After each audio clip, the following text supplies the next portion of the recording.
Bollywood actress Sushmita Sen हमेशा किसी न किसी वजह से लाइमलाइट में रहती हैं, कभी अपनी प्रोफेशनल लाइफ तो कभी अपनी पर्सनल लाइफ के चलते।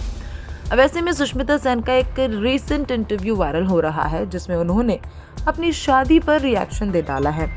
सुष्मिता सेन जो काफी लंबे अरसे से रोमन शॉल के साथ रिलेशनशिप में है, हालांकि बीच में खबरें आई थी और दोनों ने इस बात को कंफर्म किया था कि दोनों का ब्रेकअप हो गया है, लेकिन इसके बाद वो दोनों फिर से साथ आ गए।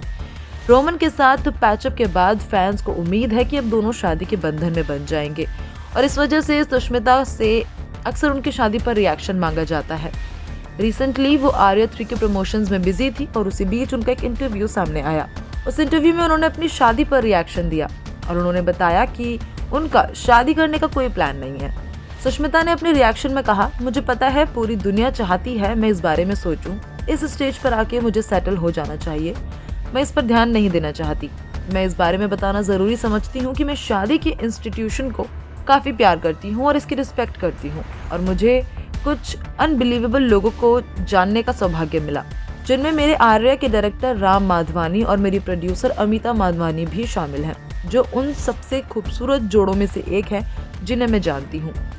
सुष्मिता आगे कहती हैं कि लेकिन मैं कंपेनियनशिप और दोस्ती में ज़्यादा बिलीव रखती हूँ। अगर ये चीज़ें हैं तो शादी हो सकती है। अगर वो रिस्पेक्ट और दोस्ती ज़रूरी है और आज़ादी भी ज़रूरी है, मैं अपनी आज़ादी पर ध्यान देना चाहती हूँ। दोस्तों, आपको बता दें कि 2018 में रोमन शॉल के साथ अपने रिलेशनशिप को ऑफिशियल करने वाली सुष्मिता सेन ने 2021 में अपना ब्रेकअप अनाउंस किया था, जिसके बाद सुष्मिता सेन का नाम बिजनेसमैन ललित मोदी के साथ भी जुड़ा था। अचानक से फोटोज आई थी सामने और इंटरनेट पर बवाल मच गया था। हालांकि रोमन के साथ ब्रेकअप के बाद रिसेंटली उन्होंने अपने पैचअप के बारे में भी खबरें थी और अब अक्सर दोनों साथ में हाथों में हाथ डाले नजर आते हैं। इस वजह से फैंस को लगता है कि अब जल्दी दोनों शादी कर लेंगे, लेकिन सुष्मिता ने इन बातों को खारिज कर दिया है और ये साफ कर दिया है कि उनका शादी का कोई प्लान नहीं है। फिलहाल इस पर आपका क्या कुछ है कहना, कमेंट सेक्शन में बताइए।